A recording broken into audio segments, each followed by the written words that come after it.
Selamat datang di cerita horor.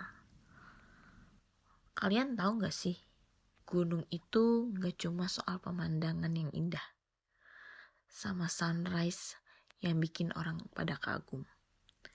Ada juga sisi lain yang jarang orang ceritain. Sisi gelap, misteri, dan kadang bikin bulu kuduk kita merinding.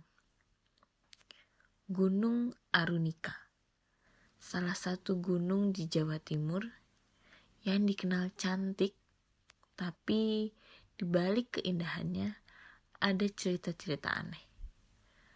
Ada pendaki yang hilang, suara-suara aneh di kabut, sampai barang-barang orang hilang yang tiba-tiba ketemu di jalur.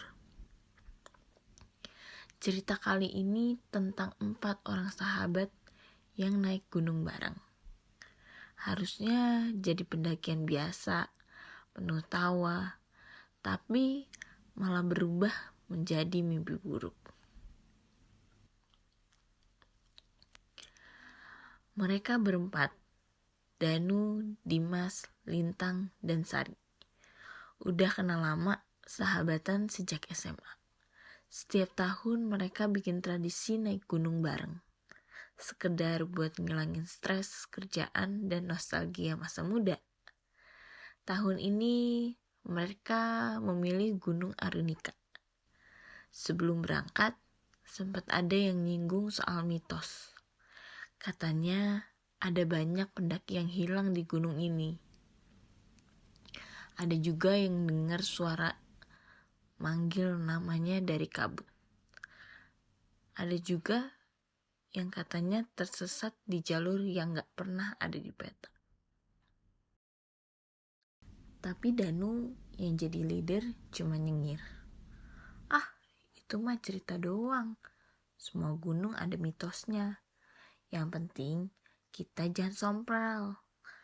Perjalanan awal masih normal. Lewatin hutan pinus, dengar suara air sungai kecil. Jalanannya lumayan nanjak tapi masih aman. Mereka sempat ketawa-ketawa, saling ledek-ledekan. Tapi pas masuk pos 3, kabut mulai turun. Anginnya dingin, suara daun kayak bisik-bisik. Dimas yang biasanya pendiam tiba-tiba nengok ke belakang. Lo pada denger gak? Kayak ada yang ngikutin kita.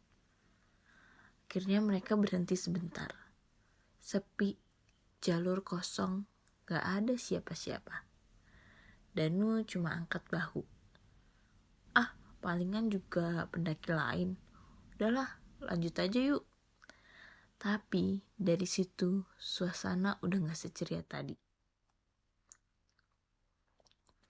Mereka nemu tempat datar yang cukup luas buat bikin 2 tenda. Malam turun, suhu makin dingin.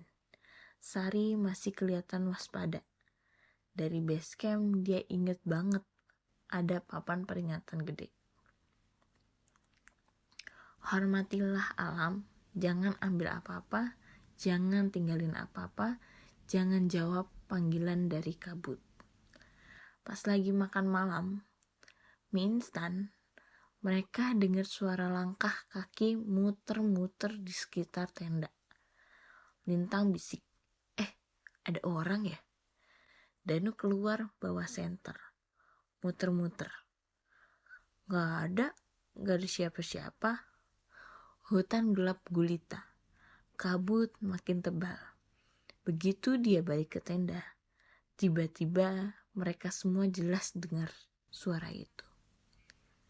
Danu, pelan, kayak suara cewek dari kejauhan.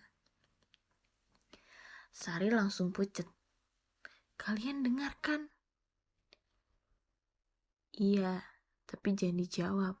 Ingat, peringatan di pintu masuk, kata Danu buru-buru. Mereka coba tidur, tapi suara itu datang lagi. Gak cuma manggil Danu, tapi juga satu-satu. Sari, Lintang, Dimas.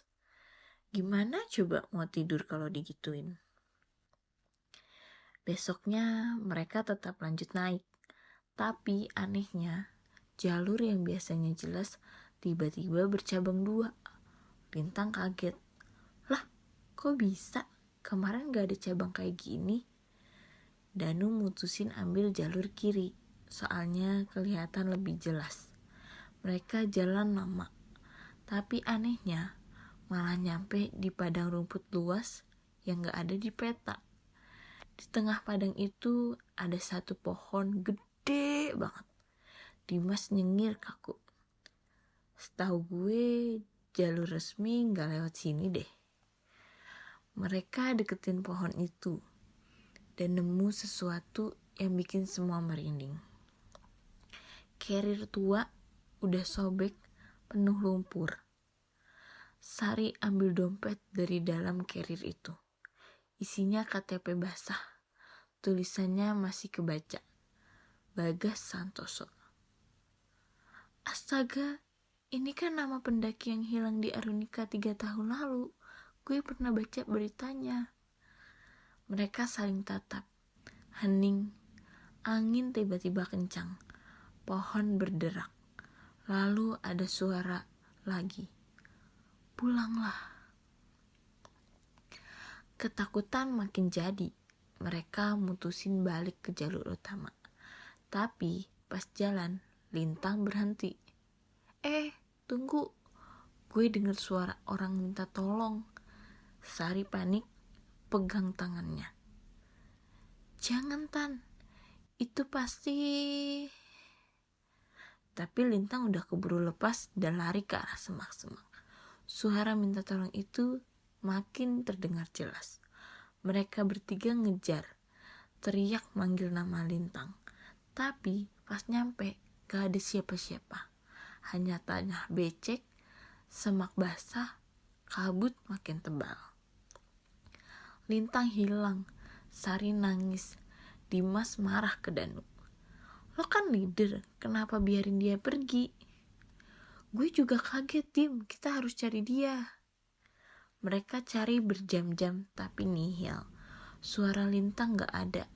Yang ada cuma gaungan suara mereka sendiri. Akhirnya malam turun. Mereka cuma bertiga. Hari ketiga Danu mutusin buat tetap naik ke puncak. Kalau kita sampai atas, bisa cari sinyal, minta bantuan. Dimas udah hampir nyerah, tapi akhirnya ikutan juga. Mereka nanjak, ngos-ngosan, badan capek, mental kacau. Di tengah jalan, kabut semakin pekat. Dan tiba-tiba, mereka melihat sosok Lintang berdiri di kejauhan. Senyum melambai. Ayo sini, jalannya lewat sini. Sari hampir lari, tapi Danu nahan. Itu bukan Lintang. Sosok itu nengok. Wajahnya berubah pucat. Matanya kosong. Senyumnya melebar aneh banget. Lalu lenyap di telan kabut. Mereka panik, lari sekuat tenaga. Sampai akhirnya nyampe ke puncak. Tapi puncaknya nggak kayak yang mereka bayangin. Sunrise nggak kelihatan. Semua ketutup kabut. Sepi banget, mencekam. Di tengah puncak ada tumpukan batu kayak makam.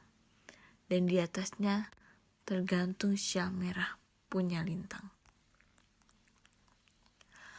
Mereka bertahan semalam di puncak.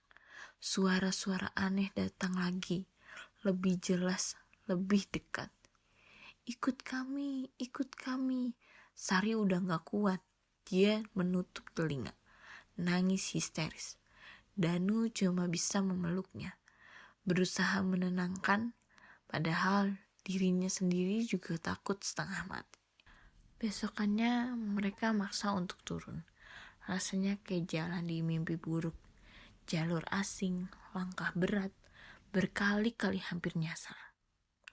Tapi akhirnya setelah 3 hari penuh horor, mereka sampai juga ke base camp.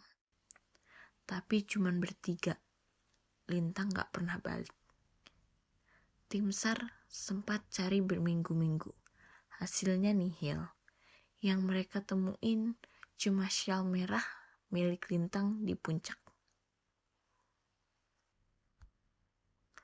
Persis yang dilihat sama Danu dan Sari.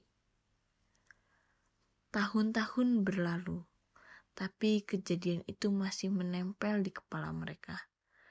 Danu sampai sekarang masih ngerasa bersalah. Sari trauma berat, gak mau naik gunung lagi seumur hidup. Dimas jadi pendiam, jarang ngomong. Gunung Arunika tetap jadi favorit banyak pendaki. Indah dan menantang.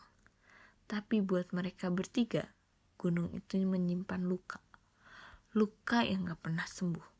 Dan anehnya, sampai sekarang masih ada aja pendaki yang ngaku ketemu sosok cowok muda bercanda di jalur pakai syal merah. Kalau lo naik gunung Arunika dan ketemu sosok itu, satu hal yang pasti, jangan pernah nyapa apalagi ngikutin.